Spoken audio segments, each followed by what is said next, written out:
High good morning everyone केमन आছো তোমরা সবাই আশা করছি সবাই ভালো আছো। তো এখন আমি বসে আছি, দেখছো ট্রেনের মধ্যে বসে আছি। যেহেতু আমি অনেক ভোরে উঠেছিলাম আর আমি যাচ্ছি সুন্দরবন বাবা মার কাছে, তো ওখানে আমার একটু দরকার আছে, তো সেই সূত্রে বাড়িতেও একটু ঘুরে আসবো। তো আমি উঠেছিলাম 5টা, তো 4:30টার সময় বেরিয়েছিলাম, তারপর গাড়ি করে তারপরে কিন্তু আমি ট্রেনে উঠেছি আমার বাড়ি থেকে। তারপরে আমি ট্রেনে করে যাচ্ছি। ট্রেনে মিনিমাম অনেকক্ষণ লেগেছে, কতক্ষণ আমি একটু হিসেব করিনি, কিন্তু অনেকক্ষণ লেগেছে। তারপর আমি আমাদের খেয়া পার হবো, খেয়া না এখানে ওই সাইডটা ওটা দেখছো, ওটা হচ্ছে সন্দেশখালির খেয়া। খেয়া পার হলে একটু অল্প গাড়ি চড়তে হবে, অল্প খেয়া পার হতে হবে, এরকম করে আমি বোর্ডে করে যাচ্ছি। মানে সুন্দরবনের রায়মঙ্গল নদী পার হবো। এই যে দেখো বোর্ডের মধ্যে কত ঢেউ হচ্ছে, নদীতে দেখো জল ছিটকে দিচ্ছে। তো নদীর মধ্যে মিনিমাম 2 থেকে 3 ঘন্টার জার্নি নদীর থেকে ওই পারে আমাদের নিয়ে যাবে। তো প্রচুর ঢেউ হচ্ছিলো আর খুব ভয় লাগছিলো তখন মাঝপথে যখন গেছিলো। আর আমি বোর্ডের মধ্যে বসে আছি, আরও অনেকে আছে, সবাই এখন প্রায় নামবো কাছাকাছি, তাই সবাই সামনের দিকে চলে গেছে। এই দেখো কত বড় নদী। তারপরে এবার নেমে পড়বো, তো আমি একটু ভিডিও করছিলাম। তারপরে এই যে নেমে আমরা আবার একটা ভ্যানে উঠেছি, উঠে আমার কাজ ছিল কিছু যোগেশগঞ্জ, তো সেখানে আমি কাজ করে নিলাম। তারপরে আমি আবার গাড়ি করলাম, মানে এখানে এগুলোকে ভ্যান বলে, ইঞ্জিন ভ্যান। তো সেই গাড়ি করে আবার যাচ্ছি বাড়ির দিকে। তো তারপরে তারপর দেখাচ্ছে এটা আমার হচ্ছে 10 pass school, Hemnagar high school. তো দেখো কত বড় স্কুলটা, দেখো কত বড়, দেখাতে পারছি না যেহেতু আমি ভ্যানের মধ্যে আছি বলে। তারপর গাড়িটা এই পর্যন্ত স্টপ। তারপর এখান থেকে আমাকে আবার অনেক দূর হেঁটে যেতে হবে। তো হাঁটতে হাঁটতে মোবাইল ঘাঁটতে ঘাঁটতে টাইম কাটছিল না, তো মোবাইল ঘাঁটতে ঘাঁটতে চলেই আসলাম। তো এটা হচ্ছে বাড়ির পাশে, প্রায় এসে গেছি। এইদিকে রাস্তা আমাদের বাড়ির দিকের, তো রাস্তাগুলো দেখো কেমন ইট দিয়ে গাঁথা, ভালো না। এবার প্রায় বাড়ির কাছে এসে গেছি, সেটাই তো আমাদের দেখাচ্ছি। দেখো রাস্তাটা কত ইট উঠে গেছে। তো এখান থেকে ঢুকছি, এবার ব্রিজের এখান থেকে যাব, মানে অনেকটা পথ আমাদের হেঁটে বাড়িতে আসতে হয়, তো খুব কষ্ট লাগে, সেই জন্য বাড়িতে আসতে ইচ্ছা করে না। তো দেখো এবার এখান থেকে হেঁটে হেঁটে যাচ্ছি। আর এই সাইডে কিন্তু আছে প্রাইমারি স্কুল, এই যে এই সাইডেই আছে প্রাইমারি স্কুল। এটা হচ্ছে প্রাইমারি স্কুলের রান্নাঘর। আর এখান থেকে এটা একটা ভ্যাট, মানে কল, জল এখানে খাওয়ার জল, কিন্তু জল নেই আপাতত। আর এখানে এই একটা কল দিয়েছে, যে সে কলেও জল আসে না। তো এখান থেকে সোজা আমি এরকম করে দেখো বাড়িতে চলে আসলাম, পুরো রাস্তাটাই তোমাদের দেখালাম। তো বাড়িতে এসে দেখি পুরো শুনশান, কেউ নেই।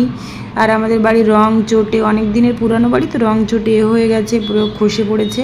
আয়লা হয়েছিল সেই সময় 2008 সালে, সেই সময় থেকে নোনা জল লেগে।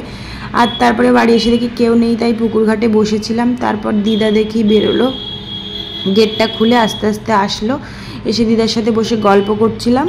তারপরে মা কাজে গেছিলো, তারপর মা কাজ থেকে ফেরার পরে আমাকে খেতে দিল। তো একটু মোচা ভাজা খাচ্ছি, না থোড় ভাজা, আর এখানে চিকেন কষা করেছে, মাছ ভাজা, আর এখানে করেছে একটা বাটা মাছ দিয়ে কুমড়ো দিয়ে ঝোল করেছে। তো সেটাই আমি দিদা মা 3জন খাচ্ছিলাম। বাবা একটা নিমন্ত্রণ বাড়িতে গেছিলো, তো মা আসার পরে খেয়ে নিলাম। খেয়ে টেয়ে নিয়ে আমি আবার এই ড্রেস পরেই খেয়ে নিচ্ছি, কারণ একটু হাত পাটা ধুয়ে নিয়েছি, মুখে মেকআপ টেকআপ তোলেনি, আমি একটু ভিডিও করে নেবো বলে। তারপর খেয়ে টেয়ে আবার একটু আমাদের পুকুরের ঘাটে এসে বসে পড়লাম। মা থালা বাসনগুলো পরিষ্কার করে নিল।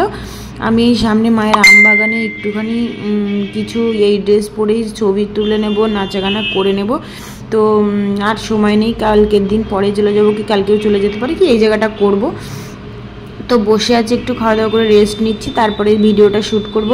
তো এইভাবে ভিডিও শ্যুট করার পরে একটু রেস্ট নিয়েছিলাম। তারপরে দেখা হচ্ছে বিকালে। তো বিকালে আমার দিদা দেখো আমরা এখানে মাছ ধরতে যাচ্ছি ওই বিলের মধ্যে, আমাদের বিল এটা, তো বিলের মধ্যে ওই বংশী দিয়ে মাছ ধরতে যাচ্ছে। আর আমি এখানেও এসেছি, এবার ভিডিও করব। আর এই দেখো বিকেলবেলা বুনু এসেছিলো, তো তার সঙ্গে একটু গল্প করছিলাম, আর আমাদের দুজনের পা দুলিয়ে একটু গল্প করছিলাম আর পাল দেখাচ্ছিলাম। আর পুকুরটার কত সুন্দর দেখো লাগছে, একটু মেঘ করেছে। তারপর দেখা হচ্ছে এখন রাতে। আর আমার মা দেখো এই এখন কারেন্ট চলে গেছে, অন্ধকারের মধ্যে বসে বসে চিকেন কষা করছে, বাড়ি মুরগির মাংসের কষা করছে। আর আমার দিদা ওখানে পেয়ারা কাটছে। তো আর এখানে মাছ ধরেছিল বিকেলে, এটাই কাটবে। আর তারপরে এগুলো হলে তারপরে আবার পিঠে বানাচ্ছিল অনেক কিছু। আমি এসেছি বলে, যেহেতু আমি এখন মাছ মাংস তেমন পছন্দ করি না, তবুও মাকে বললাম ওসব করো না, আমি খাবো না। তবু মা তো মন চায় না, সব বানাতে চায়, তো তাই বললো। আমি বললাম মিষ্টি পিঠে টিঠে করো, এগুলো খেতে পারি। তো সেটাই করছিল। তারপর রাতে দেখা হচ্ছে মা এখন টেবিলে খাবার বেড়েছে, আর আমার খাবারটা ওই মাঝখানে, তোকে এই বললাম ভাত খাওয়ানো বলে এইটুখানি ভাত দিয়েছে, আমি খাবোই না। এই দেখো আমার ভাতটা দেখো। তো রাত্রেবেলা খাওয়া দাওয়া করে নিলাম, নিয়ে পরের দিন সকালবেলায় উঠে দেখা হচ্ছে দেখো আকাশটা কত সুন্দর লাগছে। তারপরে সকালবেলাটা উঠলাম 9টা সাড়ে 9টার দিকে, উঠে গাটা খুব ব্যথা হয়েছিল গাড়ি জার্নি করে এসেছি বলে। তারপর দেখো মা এখানে আমাদের গরু বাঁধাই তেঁতুলতলায় আমাদের পুকুরের পাশে, তো সেখানে মা গরুকে জল দিচ্ছিল। আর বিকালে কিন্তু দিদা আর আমি আবার, দিদা মাছ ধরতে চলে এসেছে, দিদার আমি বসে বসে, দিদা মাছ ধরছিল আমি ভিডিও করছিলাম, আর সবুজ গাছের মধ্যে আমি হারিয়ে যাচ্ছিলাম। অনেক দিন পরে এসেছি তো তাই জন্য আমার ভীষণ ভালো লাগছে সবুজ গাছপালা দেখে, আমি ভীষণ একটা মজা করছিলাম আর ভিডিও করেছি অনেকগুলো, পরপর তোমাদের সাথে সব আস্তে আস্তে শেয়ার করব। চলো আজকের ভিডিওটা এই পর্যন্ত, দেখা হচ্ছে অন্য কোনো ভিডিওতে। কেমন লাগলো অবশ্যই জানিও, ভালো লাগলে লাইক কমেন্ট সাবস্ক্রাইব অবশ্যই করো।